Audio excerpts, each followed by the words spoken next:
अस्सलाम वालेकुम। Last lecture में हम पढ़ रहे थे लीकिंग टैंक प्रॉब्लम, और जिसके अंदर हमने देखा कि इसके अंदर दो तरह की फैक्टर्स बन सकते हैं या दो तरह के इसके टाइप्स बन सकती हैं। The one is with a constant water surface area and the second is variable water surface area. Constant water surface areas ऐसे ही सर्फेस हैं जिसके अंदर जो ज्योमेट्रिकल शेप फिक्स होती हैं। फॉर एग्जांपल इसके अंदर हमने देखा था cylindrical tank and the next was a cubical tank. तो ऐसी चीज़ों में से this is a cylindrical tank and here it was something like cubical tank। आप इसे rectangular tank भी कह सकते हैं। दोनों डिफरेंट चीज़ें हैं लेकिन है ये कांस्टेंट वाटर सरफेस एरिया। और फिर हमने इसके बाद कुछ वेरिएबल वाटर सरफेस एरिया की एग्जांपल्स की, जिसके अंदर हमारे पास आ गई थी canonical shape tank which was this one and the second was inverted canonical shape, जिसके अंदर हमने एक एंगल के लिहाज से क्वेश्चन किया और एक वैसे जो आम सिंपल होता है उस लिहाज से किया। तो अभी हम मज़ीद एक वेरिएबल वाटर सरफेस के साथ ही चलते हैं, एक और एग्जांपल करते हैं which is a spherical tank problem. Spherical tank से सबसे पहले जाने से पहले हम पहले करते हैं एक सेमी स्फेरिकल टैंक की प्रॉब्लम। अगर हमने सेमी स्फेरिकल को समझ लिया तो फिर पूरे स्फेरिकल को समझना ज़्यादा ईजी है। तो लेट्स से कि हमारे पास एक स्फेरिकल टैंक है, लेट्स से दिस शेप, जिसके सेंटर में होल है बॉटम पे और उससे वाटर फ्लो हो रहा है। ठीक है, फाइन।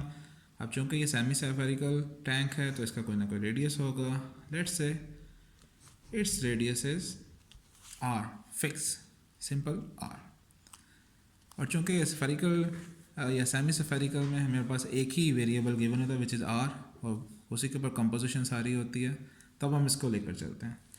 तो प्रॉब्लम सिंपल क्या है कि let there be a semi spherical tank having radius R. R की कुछ वैल्यू भी हो सकती है, हम यहाँ पर जनरल डेरिवेशन कर रहे हैं ताकि तमाम के लिहाज से हो जाए, वरना कुछ 4 फीट आ जाएगी या 10 सेंटीमीटर, जो भी इधर वैल्यू हो सकती है।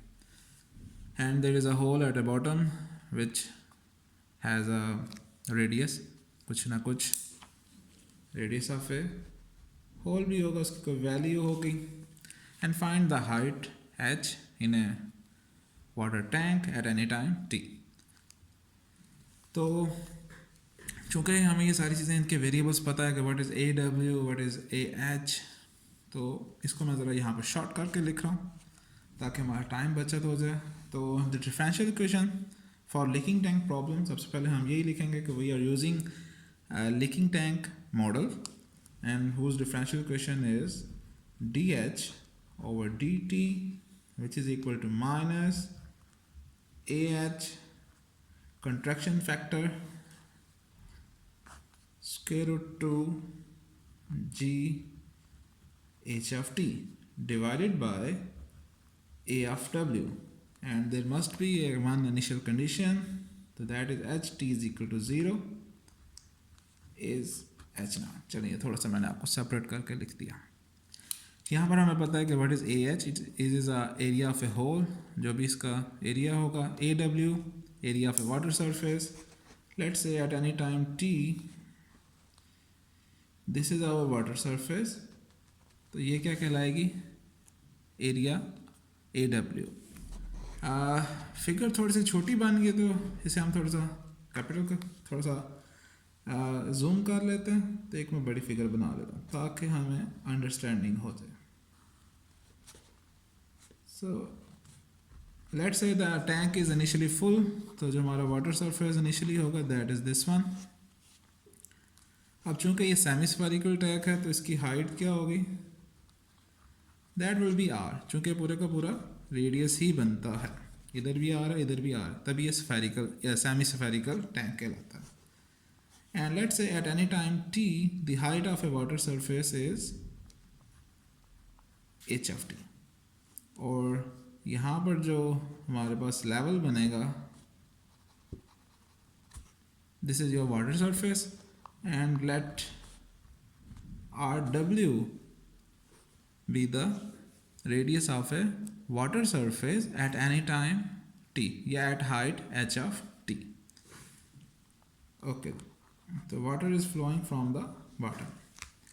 अब अगेन यहाँ पर area of a hole fine, अगर हमें रेडियस गिवन है हम area of a hole easily find out कर सकते हैं, इसमें प्रॉब्लम नहीं होती। सी की वैल्यू गिवन होती है, contraction factor usually it is 0.6, G की वैल्यू हमें पता है कि अगर हम सेंटीमीटर्स में आएगा इट विल बी 980, नहीं तो जी की फीट में आएगी तो 32 फीट हमने यूज़ करनी है, या उसको आप इंचज़ में भी चेंज कर सकते हैं। मेन मसला जो हमेशा होता है it is area of a water surface. Again यहाँ पर है तो बेशक ये सर्कुलर, लेकिन with the passage of time R W की वैल्यू चेंज हो रही है। जैसे फॉर एग्जांपल यहाँ पर ये एक बड़ा रिंग बन रहा है, ठीक है, नीचे छोटा रिंग बन रहा है, उसके बाद नीचे अगेन छोटा रिंग से अगर ये इधर चला जाता है तो ये रिंग और छोटा हो जाए, बनेगा ये सर्कल ही। लेकिन एक आर डब्ल्यू जो है वो कांस्टेंट नहीं है। जब भी आर डब्ल्यू कांस्टेंट ना हो तो we have to change it in the form of H of T. हमने उसे एच ऑफ टी की फॉर्म में लेके आना है, ताकि ये जो डिफरेंशियल क्वेश्चन है इसमें सिर्फ एक ही वेरिएबल दैट इज़ एच, बाकी तमाम वैल्यूज़ कांस्टेंट में चली जाए, तभी हम इसको सॉल्व भी कर सकते हैं। तो चलते हैं उस पुराने प्रोसीजर की तरफ कि करना क्या।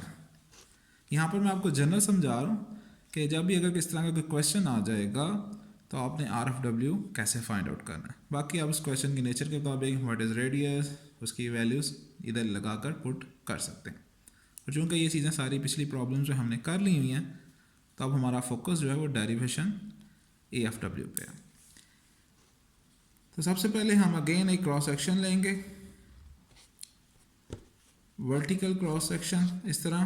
तो ये हमारे पास इस तरह की एक यू शेप आ जाएगी जिसमें this value is r and this value is r, and let's say this is it, so this is h of t, let's say at any time t height जो है वो इस पॉइंट पे आ गई, और उसके बाद this is r of w। अब जो है इसको कैसे कन्वर्ट किया जाए r of w को h of t में। पिछले जो ट्रायंगुलर जो कोनिक सेक्शन थे या कोनिक टैंक वाली प्रॉब्लम थी उसके अंदर तो ट्रायंगल्स बनती थी, यहाँ पर ट्रायंगल्स नहीं बन रही क्योंकि यहाँ पर ये आर्क है, स्ट्रेट लाइन नहीं है।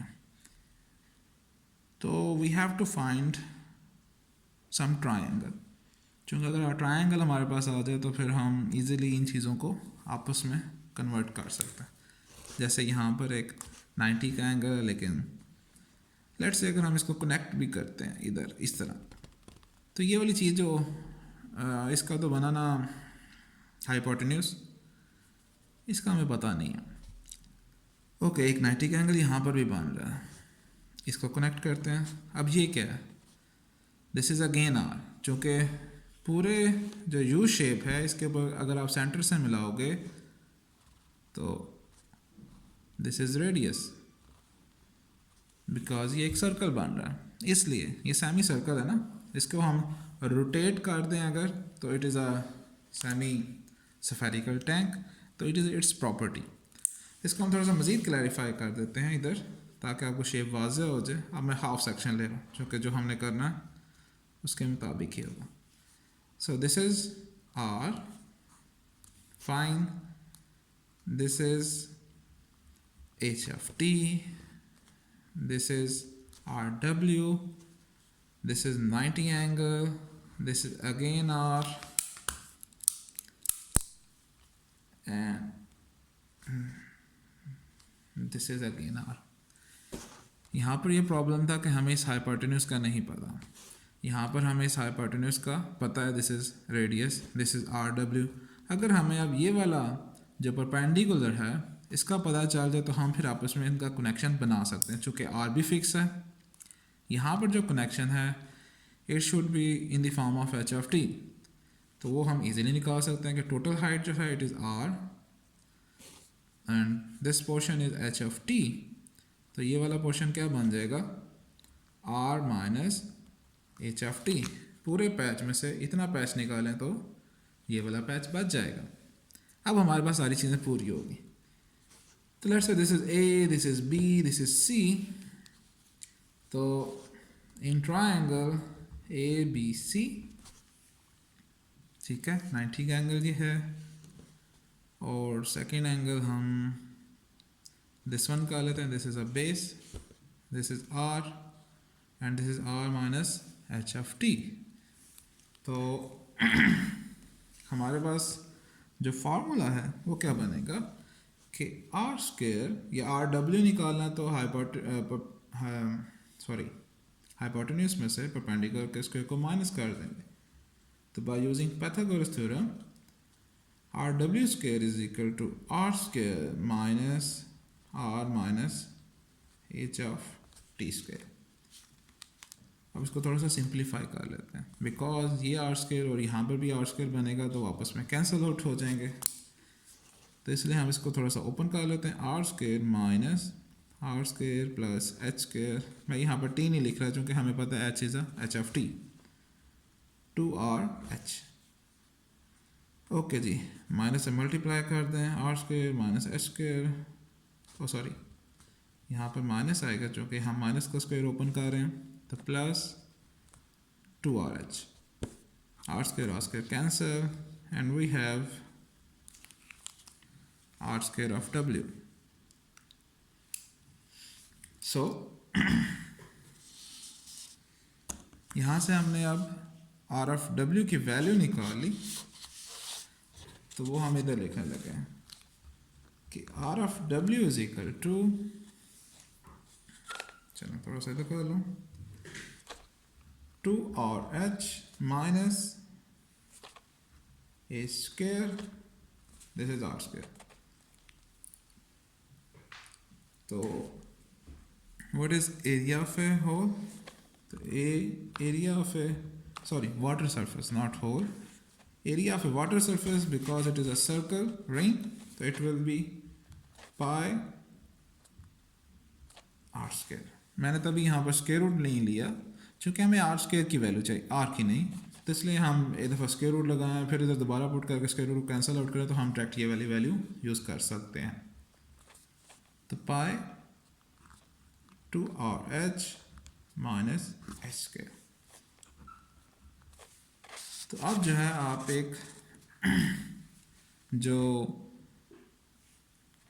सेमी स्फेरिकल टैंक जो है विच इज़ डाउनवर्ड, यानी कि इसका जो बड़ा सरफेस है कट है वो ऊपर की तरफ आ रहा है, प्याला शेप कह लें या कप शेप कह लें, बाउल शेप कह लें, उसका हम फार्मूला जनरली लिख सकते हैं which is D H over D T is equal to minus area of a hole contraction factor square root 2g h of t and divided by pi 2rh minus h square। अब इसको मज़ीद किया जा सकता है, इसके अंदर साथ आप इसके अंदर कंडीशन लिखते हैं h t is equal to 0 which is h naught, और अगर आप एच नाट को इधर फाइंड आउट करें तो चूँकि वाटर सरफेस पूरा भरा हुआ है, तो जब भी वाटर सरफेस भरा होगा तो एच नॉट किसके बराबर होगा, आर के। लेकिन ज़रूरी नहीं कि हर क्वेश्चन में जो कि सेमी स्फेरिकल जो टैंक है उसके अंदर हमेशा ही वाटर सरफेस पूरा हो सकता है, ये वाली रेड लाइन भी इनिशियल हो सकती है, तो फिर ये वाली वैल्यू आपको गिवन होगी कि जी 10 फीट 20 फीट 30 फीट, तो फिर आपने एच नॉट इसको ले लेना। इसलिए मैं यहाँ पर आर नहीं लिख रहा कि ये जनरल है, अगर फुल होगा तो फिर आर के बराबर होगा, अगर कोई और वैल्यू होगी से 20 फीट तो फिर एच नॉट जो है वो 20 लिख देंगे। अच्छा जी, मज़ीद इसमें क्या किया जा सकता है कि अगर हम सिंप्लीफिकेशन करने, एरिया ऑफ ए होल ये हमेशा सर्कुलर होल ही होता है, जितने भी हमने प्रॉब्लम्स किए हैं तमाम के तमाम में जो एरिया ऑफ ए होल है वो हमेशा सर्कुलर होता है और उसके अंदर हमें रेडियस गिवन होता है, तो वो भी आप इसको यहाँ पर जनरल लिख सकते हैं कि minus pi R H square whatever the radius of a hole is, ये आपको गिवन होगा सी एफ 2g h ऑफ t over pi 2rh h के। तो ये पाए पाए आपस में कैंसिल हो जाएगा, इसको हम h डैश भी लिख सकते हैं because it is a derivative. So this is it. आप मज़ीद इसको सिंप्लीफाई कर सकते हैं। हमेशा याद रखें डायरेक्ट लिखने की बजाय हमेशा जनरल फॉर्म लिखें, ठीक है। और उसके बाद जो भी शेप गिवन है हमेशा ए ऑफ डब्ल्यू का ही मसला होगा। तो you have to find the formula of A of W. A of W के लिए हमें चाहिए R of W, this one. और आर ऑफ डब्ल्यू के लिए आपको हमेशा टैंक का द सिंपल वेज उसका क्रॉस सेक्शन ले लें और उसके बाद सोचें कि how we can connect R of W with H of T. तो जैसे यहाँ पर हमने ट्राइंगल नहीं गिवन थी, we have to think another thing. तो हमने इसकी ट्राइंगल्स बनाई और फिर हमने देखा कि कौन सी हाइपोटेन्यूज हमें गिवन है, उसका कनेक्शन आर कांस्टेंट वैल्यू के साथ बन रहा है। हमने उसको पिक किया, हमने वो ट्राइंगल सेलेक्ट की। ये वाली जो साइड थी ए बी, ये हमें नहीं पता था, लेकिन we have to make connection कि कहीं किसी तरह से एच ऑफ टी की फॉर्म में आ जाए। वो हमने लिख दिया। उसके बाद अगर सिंप्लीफाई करना तो सिंप्लीफाई किया और उसके बाद फार्मूला लिखा। अब क्वेश्चन ये है कि ज़रूरी तो नहीं कि हमेशा स्फेरिकल जो सेमी स्फेरिकल टैंक है ये इस तरह ही हो। दिस इज़ अपवर्ड, यानी कि जो बिगर सरफेस है वो अप है। इसकी अपोजिट शेप भी तो आ सकती है, that is like this, cap shape. तो तब क्या होगा, तब क्या इसके फॉर्मूलेशन में चेंजेस आएंगी, तो अब हम उसको देखते हैं। बाकी ये क्वेश्चन है, इसको आप सॉल्व करेंगे। There must be some solution. Solution जब तमाम वैल्यूज को पुट कर लेंगे, आर बी कांस्टेंट है, there is H and H square. तो यहाँ पर इन चीज़ों को हमें थोड़ा सा ध्यान रखना है। इसके सोल्यूशन में हाँ चलें कि यहाँ पर नया पॉइंट आ गया कि यहाँ पर तो डिवीजन में भी एच और एच स्क्वायर आ रहे हैं, इन्वॉल्व हो रहे हैं। तो इसके सोल्यूशन को आपको थोड़ा सा देखना पड़ेगा, बल्कि आप ट्राई कीजिएगा। और अगर इसकी कोई एक वैल्यूज़ ले लें, ठीक है। चलिए मैं आपको बता देता हूँ। Let's say there is a question कि जी रेडियस जो है इट इज़ 5 फीट, ठीक हो गया। जो रेडियस ऑफ ए होल है इट इज़ 4 इंचेस, ठीक है। तो you have to convert inches into feet, या बाकी तमाम वैल्यूज़ को कर लें तो बेस्ट अच्छा जो सजेशन है कि बजाय तमाम वेरिएबल की वैल्यूज़ को चेंज किया जाए आप इसी को फीट में कर लें। तो इट विल बी 4/12, तो 1/3 फीट। फाइन, जी की वैल्यू आप उसके अकॉर्डिंगली यूज़ कर लेंगे। तो फिर आप इस जो इक्वेशन है, चूँकि इसके अंदर दो ही चीज़ें गिवन है, दिस वन सी एफ आप लिख लें, इट इज़ 0.6। ये तो फिक्स होता है हमारे पास, चूँकि हम वाटर जो लिक्विड है उसको वाटर ही अभी सिलेक्ट कर रहे हैं, कुछ और लिक्विड हमने नहीं सिलेक्ट किया। एच नॉट जो है वो हमारे पास आर के बराबर है, तो दैट मीन एच नॉट की वैल्यू भी क्या होगी 5। अब आपने इस प्रॉब्लम को सॉल्व करना। सबसे पहले डिफरेंशियल इक्वेशन बनाएं with the values. Differential equation के बाद उसका सोल्यूशन फाइंड आउट करने की कोशिश करें। तो अगर आपसे नहीं होता तो आप कमेंट सेक्शन में लिखें, हो सकता है कोई एक स्टूडेंट कर ले, वो बाकियों के साथ शेयर कर दे, नहीं तो फिर इसके सोल्यूशन की तरफ भी देखेंगे। क्योंकि मेरा अभी जो फोकस है वो है डेरिवेशंस पे, क्योंकि ये चीज़ें आपसे नहीं होनी। सोल्यूशंस चूँकि आपने डिफरेंशियल ओडीज पढ़ी हुई हैं, you can easily find it. Okay, अब चलते हैं आगे इस क्वेश्चन की तरफ कि जब हमारे पास डाउनवर्ड सेमी स्फेरिकल टैंक आ जाए तो फिर क्या करेंगे। तो उसके लिए चलते हैं आगे।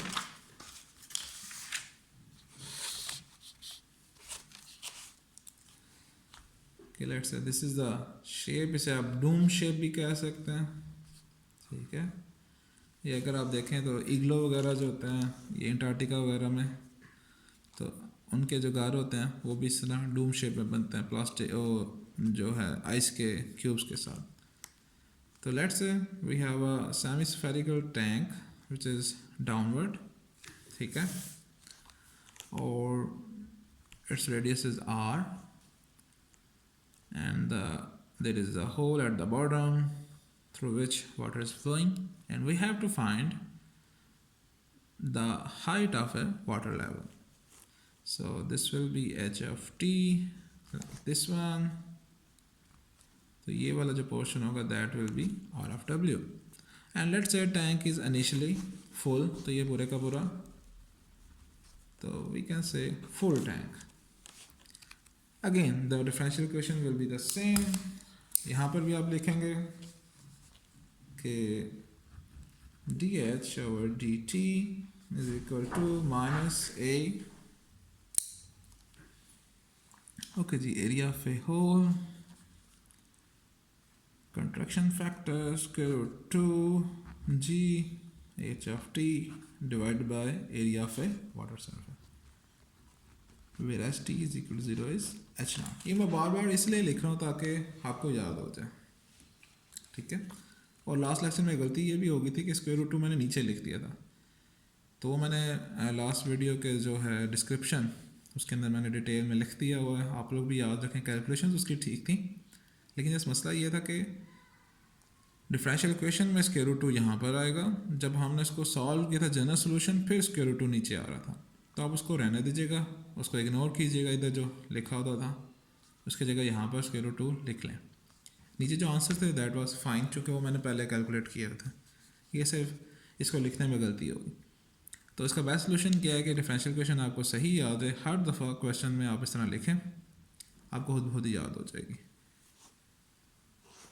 चलें जी, अब दोबारा हम चूँकि we have to find A F W, जिसके लिए हमें चाहिए आर एफ डब्ल्यू, तो चलते हैं। यहाँ पर मैं डायरेक्ट ही क्रॉस सेक्शन ले रहा हूँ, तो यहाँ पर क्या होगा, इन्वर्टेड यू शेप आ जाएगी। So this is small R radius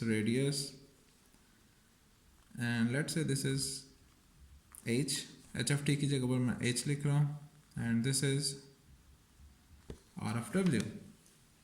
okay, again यहाँ पर ट्रायंगल्स नहीं बन रही, तो you have to make some, जैसे अब यहाँ पर जो पॉइंट है नीचे आ गए, तो इधर तो कोई कनेक्शन करने का फ़ायदा नहीं है, क्योंकि यहाँ पर ये तो हमें पता ही नहीं वैल्यू कौन सी है, जो मैंने थोड़ी बहुत हल्की सी रेड लाइन लगाई है, तो you have to make this, चूँकि ये भी आर ही है, चूँकि पूरे सर्कल के ऊपर ये जो आर्क है इसके ऊपर जिधर भी सेंटर से आप पॉइंट लेंगे इट विल बी रेडियस। चलें जिसको नाम दे लेते हैं, this is A, this is B and this is C. So in triangle A, B and C, we have to find R of W. The R of W will be hypotenuse square minus perpendicular square. तो hypotenuse R square minus H square. तो यहाँ पर तो काम simple ही हो गया, कोई changes फ़र्क नहीं आया। तो थोड़ा सा बस इन चीज़ों का ध्यान रखना है, कोई इतनी मुश्किल चीज़ें नहीं हैं, जस्ट मेक श्योर कि कुछ ना कुछ ट्रायंगल या कोई नॉन फार्मूले से कनेक्शन बन जाए। तो आवर डिफरेंशियल इक्वेशन मैं चलो नीचे ही लिख देता हूँ, जगह है D H over D T minus area of a whole है तो pi R of H square, it will be some constant, C F is also constant, 2g value also constant, H of T है और नीचे हमारे पास H आ रहा है, this is pi are square minus H square. Pi pi cancel हो गए, अगेन यहाँ पर एच स्क्वायर के साथ आर स्क्वायर आ रहा है which is a constant value, तो you have to integrate with different style. इस ओडी को सॉल्व करने के लिए आपको थोड़ा सा ओडी को रिवाइज करना पड़ेगा। तो इसमें भी चले मैं आपको एक क्वेश्चन दे देता हूँ कि अगेन लास्ट लेक्चर में भी हमने जो लास्ट प्रॉब्लम थी उसके हमने रेडियस लिया था 5 फीट, तो लेट्स से इट इज़ 5 फीट, एरिया जो है radius of a hole that was 1/3 feet, ठीक है। टैंक इज इनिशियली फुल, तो H not will be R, और क्या था सी एफ की value contraction value this is 0.6, G की वैल्यू आपको पता है कि आपने कैसे फाइंड आउट करना in terms of feet. Solve this differential equation. तो होप सो मैं यहाँ पर आपको ये चीज़ें समझ आ गई हूँ कि यहाँ पर मैं आपको फुल क्वेश्चन नहीं करवा रहा, क्योंकि मैंने यहाँ पर आपको सिर्फ जो मेन प्रॉब्लम थी that was a F W उसको फाइंड आउट करना बताया। बाकी तमाम चीज़ें आपको आती हैं, डिफरेंशियल इक्वेशन को सॉल्व कैसे करते हैं, तो थोड़ा सा आपकी रिवीजन भी हो जाएगी और पता भी चल जाएगा आप लोग कितना काम करते हैं। तो इट्स लाइक योर होमवर्क। अब मज़ीद इसमें क्या क्वेश्चन बनता है कि हमने सेमी स्फेरिकल टैंक्स तो कर लिए, what about full spherical tank like this, जिसका सेंटर से लें तो this one is radius R. इसके बारे में अब हमने सोचना कि what is the easy solution. Half of हमने करना सीख लिया। लेट्स से यहाँ पर अगर हम देखें तो this one is your half, upward का भी देख लिया, डाउनवर्ड का भी देख लिया। अब दोनों को जब कंबाइन कर रहे हैं तो फिर क्या सिचुएशन होगी, इसकी हम एक एग्जांपल कर लेते हैं तो उससे हमें समझना आसान हो जाएगा। लेकिन जो कि वीडियो की लेंथ ज़रा लंबी हो रही है तो इसको हम नेक्स्ट वीडियो में देखते हैं। अभी इस वीडियो में अगर आपको कोई कन्फ्यूजन है या कोई मसला है तो आप जो है डिस्कस कर सकते हैं, कमेंट में लिखें। अगर किसी को आंसर पता है तो वो दूसरे के कमेंट का आंसर दे, अगर उसके आंसर में कोई प्रॉब्लम हुई तो मैं उसकी करेक्शन कर दूँ। Thank you very much.